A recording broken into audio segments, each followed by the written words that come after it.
Hello दोस्तों, मेरा नाम है धीरेंद्र। आज की जो वीडियो है उसमें बात करने वाले हैं क्वेश्चन नंबर 5 टीएस अग्रवाल का।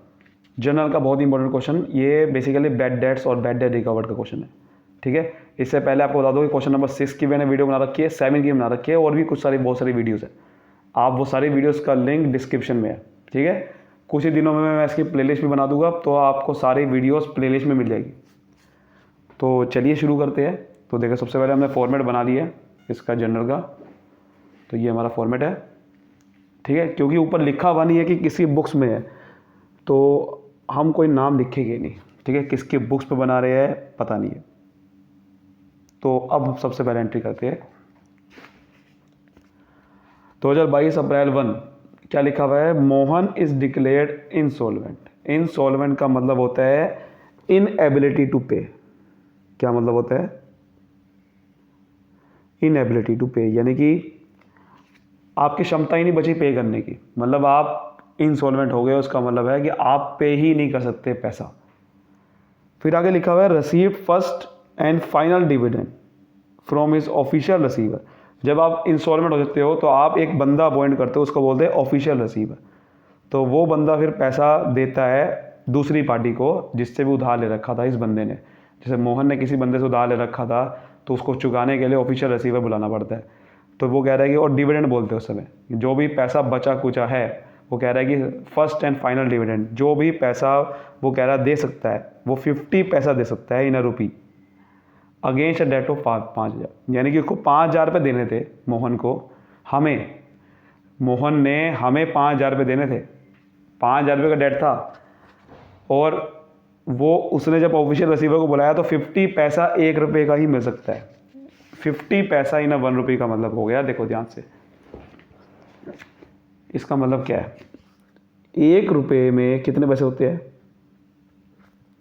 100 पैसे होते हैं, है ना। 1 रुपये में 100 पैसे होते हैं। 50 पैसे का मतलब क्या है? 50 पैसे का मतलब हो गया आधा रुपये, है ना। आधा रुपये, क्योंकि 100 पैसे 1 रुपये का होता है, तो अब 50 पैसे मतलब आधा रुपये। और डेट कितना लिया उसने? डेट लिया है 5,000। तो इसका मतलब अगर वो कह रहा है कि आधा रुपये ही दे सकता है, पूरा नहीं दे सकता, 1 रुपये का सिर्फ 50 पैसे दे सकता है। देना चाहिए था 1 रुपये, वो कह रहा है देगा सिर्फ 50 पैसे। तो अब ये 5,000 रुपये है। इसका मतलब क्या हो गया कि 5,000 रुपये का अब 1 रुपये में कितने पैसे होते हैं? आपको पता है 1 रुपये में 100 पैसे होते हैं। तो मुझे बताओ, अगर 1 रुपये में 100 पैसे होते हैं तो 5,000 रुपये में कितने पैसे हो गए? ऑब्वियसली बात है ना। 5,000 को 100 से मल्टीप्लाई कर दो तो 5 लाख पैसे हो गए, है ना। और लेकिन वो क्या कह रहा है? आधा पैसा ही दे सकता है। अगर 1 रुपया देना था तो 100 पैसे देने थे, लेकिन वो कह रहा है कि आधा रुपये ही दे सकता है, यानी कि 50 पैसे। तो इसका मतलब आधा, 5,000 रुपये का आधा कितना होता है? 2,500 रुपये। तो 2,500 रुपये ही दे सकता है, इसका मतलब 2.5 लाख पैसे। तो ये कहना चाह रहा था, मतलब कि वो आधा 50 पैसे ना 1 रुपये का मतलब, अगर दो आसान भाषा में और बताते हो तो आसान भाषा में ये है कि देखो, 100 पैसे का 50 पैसा दे सकता है। तो इसका मतलब हो गया कि 50% पैसा दे सकता है, कि जितना भी पैसा देना था उसने, उसका सिर्फ 50% दे सकता है। ये है इसका मतलब। क्योंकि 1 रुपये में 100 पैसे होते हैं, बट 100 पैसे की जगह दे रहा है वो 50 पैसे दे रहा है। इसका मतलब 50% पैसा देगा, 50% ही पैसा दे सकता है वो। तो 5,000 का 50% मतलब हो गया 2,500। दैट इज द मतलब, सिंपल है। तो यानी कि 2022 अप्रैल 1। तो वो कह रहा है कि 1 रुपये अगर मुझे देने हैं तो मैं 50 पैसे दे सकता हूँ, लेकिन देना कितना है उसको? 5,000। तो 1 रुपये देने थे तो 50 पैसे देगा, 1 रुपये देने थे तो 50 पैसे देगा। यानी कि अगर 5,000 रुपये देने थे तो इसका आधा कर देंगे, 2,500 रुपये देगा। तो 2,500 रुपये ही दे सकता है, इसका मतलब पैसा मिलेगा 2,500। तो यहाँ लिखेंगे कैश अकाउंट डेबिट 2,500 से। ठीक है, क्या लिखेंगे? कैश अकाउंट डेबिट 2,500 से। लेकिन उससे पैसा लेना कितना था? 5,000। आप एक बार ध्यान समझो, मैंने जब उसको सेल करी होगी उसकी एंट्री ये करी होगी, मोहन डेबिट करा होगा, जब उधार में सेल करते तो क्या एंट्री करी होगी, Mohan debit to sales account, यही करी होगी। मोहन को जब पैसा सेल करी होगी 5,000 रुपये की, तो पहले एंट्री मैंने यही करी होगी ना। अब मोहन को पैसे, मोहन का अकाउंट पूरा कैंसिल करना है। वो कह रहा है कि अब फाइनल पैसा उससे 5,000 रुपये की जगह 2,500 मिलेगा, यानी कि इसका अकाउंट पूरा बंद कर देना है। फर्स्ट एंड फाइनल डिमांड का मतलब होता है कि इससे और पैसा अब नहीं मिलने वाला, ठीक है, ये मतलब होता है कि इससे और पैसा नहीं मिलेगा। तो पूरे 5,000 रुपये का अकाउंट कैंसिल करना है। कैंसिल कैसे करेंगे, डेबिट है, डेबिट है तो क्रेडिट कर देंगे, तो यहाँ लिखेंगे टू मोहन 5,000 से। तो बाकी का जो पैसा बचा 2,500 रुपये वो नहीं मिला हमें, क्योंकि उसने साफ कह दिया कि मैं 2,500 ही दे सकता हूँ, तो बाकी का नहीं दे सकता। जो नहीं दे सकता उसे क्या बोलते हैं, बैड डेट्स, जहाँ से पैसा रिकवर नहीं हो सकता। तो यहाँ लिखेंगे बैड डेट्स अकाउंट, इसको डाल देंगे बैड डेट्स अकाउंट। तो ये कंपाउंड एंट्री कर दी हमने। पहले हम ये भी कर सकते थे cash account debit 2,500 to Mohan 2,500, फिर bad debts account debit 2,500 to Mohan, लेकिन जब आपको पता दोनों में मोहन ही ऐड होगा तो सीधा एंट्री कर सकते हैं, ठीक है। तो यहाँ लिखेंगे being Mohan declared insolvent and only 50 पैसा, 50 पैसे इन अ रुपी रिसीव्ड, ठीक है, बस सिंपल ऐसा कर देगा। आगे देखते हैं अप्रैल 2 की। वो कह रहा है 8,000 due from Ramesh is not recoverable. जैसे आपको पता है कि अब देखो, आपको पता चल गया होगा ये पैसा रमेश से लेना था 8,000 रुपये, अब वो रिकवरेबल नहीं है, मतलब पैसा नहीं मिल सकता। और जो पैसा नहीं मिल सकता आपको, उसको क्या बोलते हैं, बैड डेट्स बोलते हैं। और बैड डेट की एंट्री होती क्या है, पहले आपने देखो इसकी एंट्री क्या करोगे, रमेश की, आपने पहले रमेश को सामान बेचा होगा, तो Ramesh debit to sale account, ये एंट्री करी होगी, हाँ है ना। तो 8,000 रुपये रमेश के एंट्री ये करी होगी, 8,000 का सामान बेचा था तो 8,000 रुपये लेने होंगे, बट वो कह रहा है कि 8,000 रुपये नहीं दे सकता। तो नहीं दे सकता, इसका मतलब इसका अकाउंट बंद करके डालना पड़ेगा किसके अंदर, बैड डेट्स अकाउंट के अंदर डालना पड़ेगा। तो मेरा लॉस हो गया वो, तो मैं लॉस को डेबिट करता हूँ, एक्सपेंस को डेबिट करता हूँ, तो इस रमेश का अकाउंट को बंद कर देंगे, डेबिट है ना, ये क्रेडिट कर देंगे, क्योंकि ये पैसा नहीं मिल सकता इसका। तो डेबिट क्या करना, डेटर ही नहीं डाला मेरा, वो डेटर मैंने बना रखा था 8,000 रुपये का, बट वो डेटर रहा ही नहीं, क्योंकि पैसा ही नहीं मिल सकता उससे, तो किस बात का एसेट है मेरा, वो एसेट रहा ही नहीं वो, तो क्रेडिट कर देंगे। और यहाँ किसके अंदर डाल देंगे, बैड डेट्स अकाउंट के डाल देंगे, यानी कि अभी मेरा लॉस हो गया और इस लॉस को मुझे डेबिट करना पड़ेगा। ये लॉस हो गया और इसको मुझे वहाँ डालना पड़ेगा, रमेश का अकाउंट बंद कर देना पड़ेगा और बैड डेट अकाउंट के डालना पड़ेगा लॉस। तो यहाँ पर वही करने पड़ेगा। तो क्या करेंगे, bad debts account debit, loss हो गया मुझे, bad debts account debit 8,000 to, जो अकाउंट किससे लॉस हुआ, किसका अकाउंट बंद करा है, रमेश का, तो टू रमेश। जैसे हमने यहाँ समझा, ठीक है, कि जो भी अकाउंट आपने बंद करा वो डेबिट था, क्योंकि वो बंद करने का क्रेडिट करते हैं। सिंपल कर रहे हैं बिना कोई रूल के। मैं चाहता हूँ कि आप लॉजिक समझो पीछे के, ठीक है। तो यहाँ लिखेंगे being amount due from Ramesh is not recoverable, ठीक है। नेक्स्ट देखते हैं, Shyam who owed 15,000 became insolvent and 50 पैसे is receive from his estate. Estate का मतलब होता है उसकी प्रॉपर्टी से, तो वही चीज़ है जो ऊपर अभी भी कह रहा था कि श्याम हु ओड, यानी कि श्याम ने 15,000 रुपये का कर्जा ले रखा था, मतलब शाम को 15,000 देने थे, हमें देने थे, तभी बात कर रहा है, ध्यान रखना।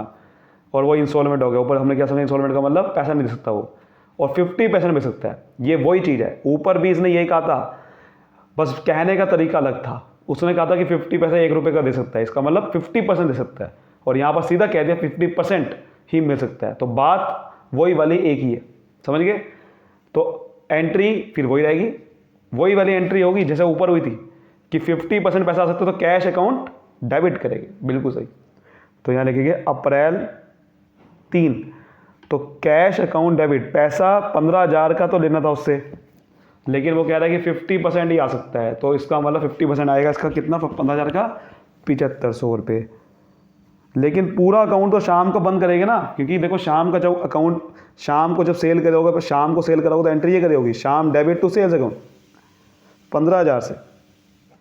अब इसका अकाउंट पूरा बंद करना है, बिकॉज पैसा ही नहीं आने वाला इसका, तो पूरा अकाउंट बंद करना है। हाँ, जो पैसा आएगा वो तो डाल दिया कैश अकाउंट के अंदर 7500 रुपये, लेकिन जो नहीं आएगा उसका क्या करेंगे, उसका बैड डेट अकाउंट डालेंगे। तो पहले हम पूरा अकाउंट बंद करना है, करना तो पूरा अकाउंट ही बंद है ना, क्योंकि बाकी पैसा तो आ ही नहीं सकता। जो आएगा वो मैंने कैश अकाउंट डाल दिया, जो नहीं आएगा वो बैड डेट में डालेंगे, लेकिन अकाउंट तो पूरा बंद करना है। तो यहाँ लिखेंगे टू श्याम 15,000 से, और जो पैसा नहीं आने वाला 7500 बाकी बचा है वो कहाँ आएगा, बिल्कुल सही, बैड डेट्स अकाउंट के अंदर आएगा। इसको हमने कंपाउंड एंट्री कर दी, अलग अलग भी कर सकते थे, लेकिन कंपाउंड ही करनी होती है ज़्यादातर, ठीक है, ये ध्यान रखना। तो यहाँ लिखेंगे being amount, being Shyam became insolvent and only 50% is received from his estate। ठीक है, ऐसा करना होता है। नेक्स्ट देखते हैं हमारे क्या लिखा हुआ है लास्ट हमारी, कि रसीव 10,000 रुपये in cash from Sohan for bad debt return of last year. ये अब ध्यान समझना, अब वो बैड डेट रिटर्न ऑफ हुआ था। रिटर्न ऑफ बेसिकली होता है कि वही कि आपका बैड डेट जब आप कम करते, बैड डेट से आपका डेटर कम हो जाता है, तो इसलिए बैड डेट रिटर्न ऑफ को बोलते हैं कि जो डेटर है उसको कम कर दे, बैड डेट से डेटर कम हो गया। तो बैड डेट रिटर्न ऑफ करने का मतलब होता है कि आपने बैड डेट से डेटर को कम कर दिया, ठीक है। तो पिछले साल आपने बैड डेट कर दिए थे, बैड डेट को रिकॉर्ड करा था, that is the meaning, bad debt return का मतलब यही होता है। तो 10,000 में पिछले साल बैड डेट था सोहन का, लेकिन अब उससे 10,000 मिल रहे हैं, पिछले साल का बैड डेट का पैसा अब मिल रहा है, इसकी एंट्री क्या होगी, तो अप्रैल 4। तो रमेश, ये जो था हमारा, इसका क्या था, सोहन, तो सोहन को पिछले साल बैड डेट हमने मान लिया था, बैड डेट रिटर्न ऑफ कर दिया था। इसका मतलब बैड डेट की एंट्री क्या होती है, मुझे कुछ बताओ। अभी हम क्या कर रहे थे, बैड डेट की एंट्री क्या थी, बैड डेट्स अकाउंट डेबिट करते थे और टू सोहन लिख देंगे, है ना, टू सोहन। तो हमने बेसिकली 10,000 रुपये की एंट्री ये करी होगी पिछले साल, कि जब बैड डेट रिटर्न ऑफ करते हैं तो डेटा का अकाउंट बंद कम कर देते हैं और बैड डेट अकाउंट में डाल देते हैं। लेकिन इसका पैसा मिल गया, तो पैसा मिल गया तो क्या करेंगे, सबसे पहले पैसा आया तो cash account debit, simple, to cash account debit. अब यहाँ पर कुछ लोग क्या करेंगे, टू बैड डेट अकाउंट लिख देंगे, क्योंकि भाई बैड डेट पहले आपने लॉस सोचा था, बैड डेट हुआ, लेकिन अब तो बैड डेट रहा ही नहीं, कम कर दो। नहीं मेरे भाई, ऐसा नहीं कर सकते, पिछले साल का था ये, इस साल का नहीं है, पिछले साल का था, पिछले साल का था। और आप पिछले साल जब आप कोई भी खर्चा होता है या कोई भी लॉस होता है, उसका अकाउंट पिछले साल ही बंद कर देते हो आप, ध्यान रखना ये बात। आपने ये बैड डेट को पिछले साल ही, देखो कोई भी खर्चा होता है, खर्चा, इनकम कोई भी होती है, उनके अकाउंट ना क्लोज कर देते हैं, उनके अकाउंट क्लोज कर देते हैं एवरी ईयर, उनके अकाउंट बचा के रखते हैं हर साल, ध्यान रखना ये बात। ये अभी आप अदर बुक वाला चैप्टर आएगा, उसमें आप ढंग से समझोगे। क्लोजिंग एंट्री होती है, खर्चे इनकम के अकाउंट बंद कर देते हो और वो डाल देते हो प्रॉफिट एंड लॉस अकाउंट के अंदर, क्योंकि प्रॉफिट निकालना होता है हर साल। तो प्रॉफिट निकालने के लिए खर्चे होने चाहिए आपके पास, पहले इनकम होनी चाहिए, सारे खर्चे और इनकम को ट्रांसफर कर देते हो प्रॉफिट लॉस अकाउंट के अंदर। तो ये बैड डेट अकाउंट तो पिछले साल जो हुआ था वो बंद भी कर दिया होगा अकाउंट, प्रॉफिट लॉस अकाउंट में डाल के, तो ये अकाउंट रहा ही नहीं। तो अब ये इनकम हुई है, मुझे ध्यान रखना, अब ये बैड डेट अकाउंट ना कम कर देना, वो खत्म हो चुका है। अब ये सिर्फ एक इनकम हुई, और इनकम हुई और इनकम का नाम लिखते हैं, आपको पता है, जैसे कि इंटरेस्ट से इनकम हुई तो इंटरेस्ट अकाउंट लिखते हैं, कमीशन से इनकम हुई तो कमीशन लिखते हैं, और ये इनकम का नाम क्या है, बैड डेट की इनकम। तो यहाँ लिखिएगा बैड डेट्स, अब ये रिकवर हुआ था पैसा, तो यहाँ लिखिएगा बैड डेट रिकवर्ड अकाउंट। जो इनकम का नाम है वो लिख दिया। आपको याद है इनकम हमेशा कैट होती है, इससे कैपिटल क्योंकि बढ़ती है, तो इनकम का नाम आ गया। सिंपल लॉजिक समझना होता है हर चीज़ का, क्योंकि बैड डेट अकाउंट नहीं लिख सकता क्योंकि वो अकाउंट बंद हो चुके हैं पहले से हर साल, ठीक है। और इनकम है ये, पहली बात तो ये मेरी, और जब इनकम होती है तो इनकम का नाम लिखते हैं ना, तो यहाँ लिखिएगा being being amount received from Sohan for bad debts written off last year. Clear? तो ये हमारा क्वेश्चन खत्म है। उसके बाद अब टोटल कर लेते हैं। इसका टोटल कर लो। ठीक है, इसका टोटल जब करेंगे तो आप देख सकते हो टोटल क्या आएगा। तो ये 2500 2500 5000 हो गया, 5000 और 8000 13000, 13000 और 15000 28000, 38000 रुपया। तो उम्मीद करता हूँ आपको अच्छे समझ में आएगा। तो वीडियो को लाइक करिए, सब्सक्राइब करिए। Thank you so much, all the best. मिलते हैं अगली वीडियो। तो bye bye, all the best.